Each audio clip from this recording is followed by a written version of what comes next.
साथियों, जय भीम, जय भारत। अभी मैं ग्राम रक्से विधानसभा कबीरधाम छत्तीसगढ़ में जातिवाद का एक क्रूर चेहरा दिखलाने आया हूँ। ये जो सामने मतलब आप दिखाई दे रहा है, यहाँ पर चमार जाति के लोग 30 वर्षों से काबिज हैं और उक्त जमीन को साहू जाति के लोगों से खरीदे हैं। 2 भाई बहनों की प्रधानमंत्री आवास योजना के तहत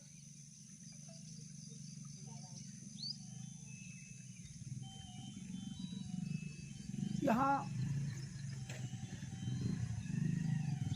मकान बनवाया जा रहा था। आवास मित्र के द्वारा इस जगह पर ही जियो टैगिंग किया गया। उसके पश्चात दोनों भाई बहन हितग्राहियों के खाते में प्रधानमंत्री आवास योजना के तहत राशि का आहरण किया गया। ये ग्राम रक्से में एकमात्र घर परिवार चमार जाति का है,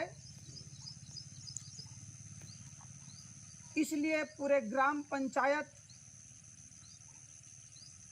के पदाधिकारी, सरपंच और पंच मिलकर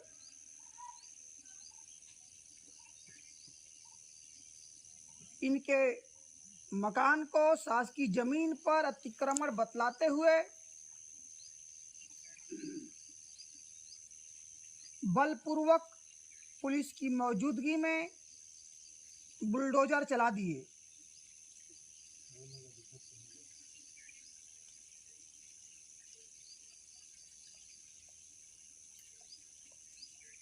शिकायत कर्ता ग्रामवासियों का आरोप है कि चमार जाति के लोग जब प्रधानमंत्री आवास योजना के तहत मकान बनवा रहे थे, तब इनके द्वारा आंगनबाड़ी केंद्र एक छज्जा को तोड़कर मकान का निर्माण किया जा रहा है। इस बात की आपत्ति होने के उपरांत हितग्राहियों के द्वारा बताया गया कि छज्जा किसी भी प्रकार से तोड़ा नहीं गया है। इसके पश्चात पंचायत के पदाधिकारियों के साथ इनकी बैठक हुई और समझौता हुई। समझौता भी जातिवाद का क्रूर चेहरा था। समझौता इस तरह से हुई कि आप लोग आगे मकान के निर्माण में 25 इंच जगह छोड़ेंगे। साथ ही हितग्राही साथ ही पढ़ा लिखा है, MA तक पढ़ाई किया है। वह अपने जीविकोपार्जन के लिए कंप्यूटर सेंटर खोल रखा था,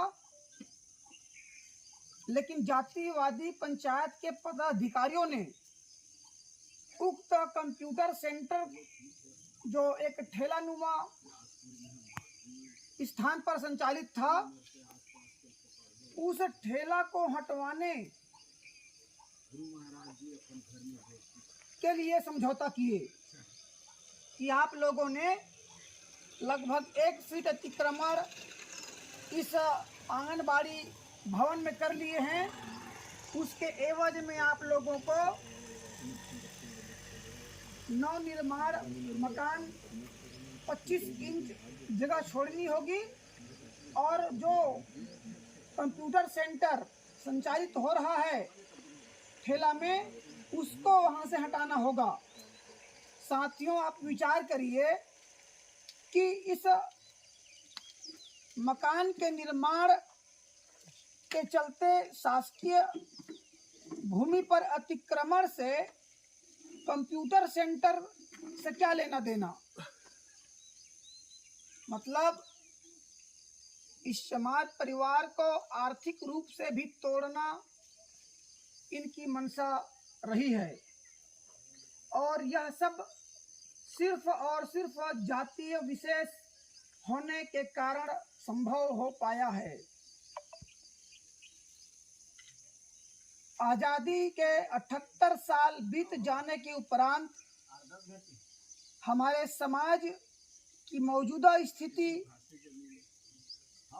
आज भी हाशिए पर है। सामाजिक न्याय की बातें संविधान में लिखी गई है, लेकिन जब धरातल में आप गांव आओगे तो आपको जातिवाद का चेहरा इतना भयावह स्थिति में मिलेगा कि लगता है कि सामाजिक न्याय की बातें अमल में लाने में लगभग 100 साल और लग जाएगी।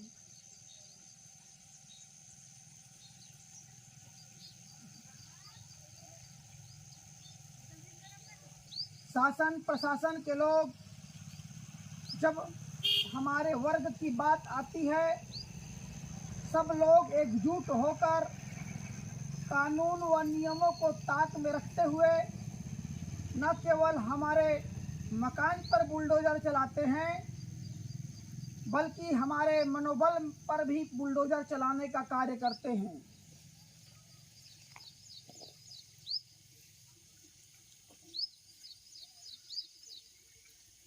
अनुसूचित जाति के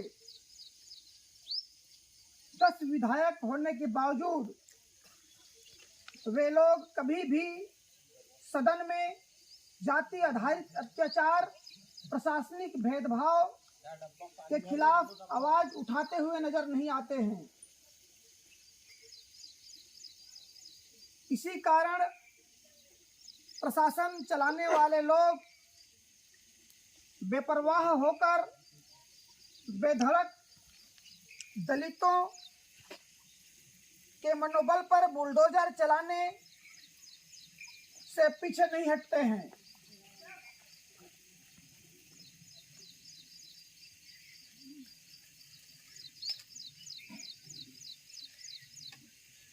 मैं जो भी बातें सोशल मीडिया के माध्यम से बोल रहा हूं,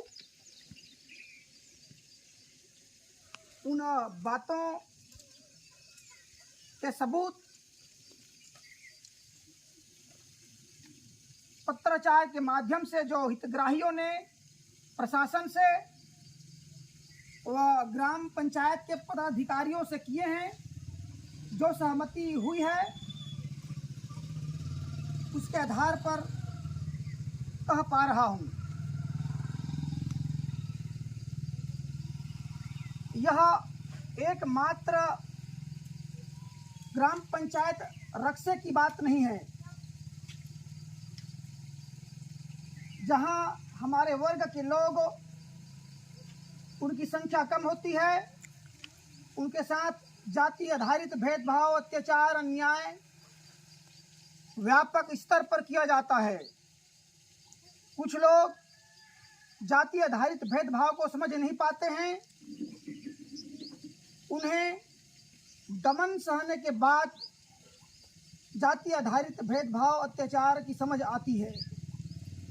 इसलिए मैं अपने साथियों को, जो मुझे सोशल मीडिया के माध्यम से सुन रहे होंगे, उन्हें आगाह करता हूं कि आप जाति आधारित भेदभाव को समझिए।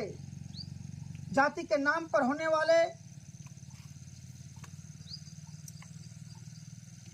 मानसिक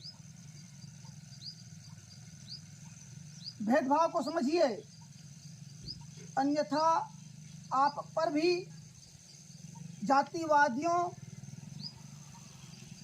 के हमले चाहे शारीरिक होंगे या मानसिक होंगे, लेकिन होंगे जरूर।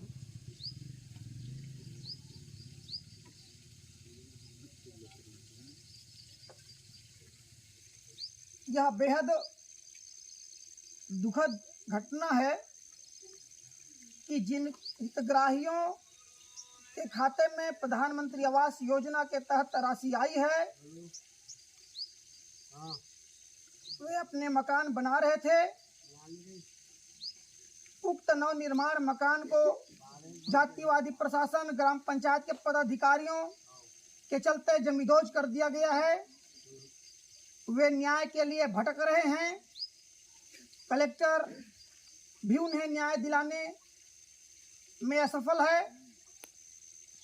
एकमात्र उम्मीद न्यायपालिका से है, लेकिन न्यायपालिका की लेट लतीफी जगजाहिर है। फिर भी हम इन पीड़ितों को न्याय दिलाने के लिए न्यायपालिका की दरवाज़ा खटखटाएंगे और उम्मीद है वहां से इन्हें न्याय दिलाने में सफल हो पाएंगे। जय भीम, जय भारत।